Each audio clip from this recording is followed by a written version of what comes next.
বাপের প্রতিষ্ঠানে সন্তান যখন বসে, ম্যানেজারও যদি বাপকে বলে কখন আসে কখন যায়, ওর তো কোনো ঠিক ঠিকানা নাই।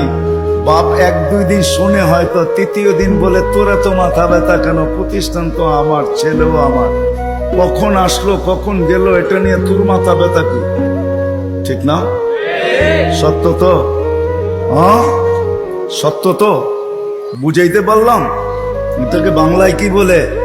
চোখে চোখে রাখা হয় না বেশি। কি একটা ভালো বাংলা বলেন? কি বলে? নজরদারিতে রাখা হয় না, প্রিয়জনের উপরে নজরদারি করা হয় না।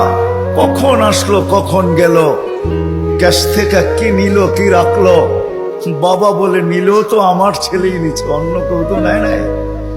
আল্লাহ ভালোবাসে, আমাদের উপরে নজরদারি রাখতে চান না। এই জন্যই কোরআন দিয়ে আমাদেরকে বুঝাইতে চান, ইয়াফু আন কাসীর, তোমাদের অনেক গুনাহ এমনি মাফ করে দিন।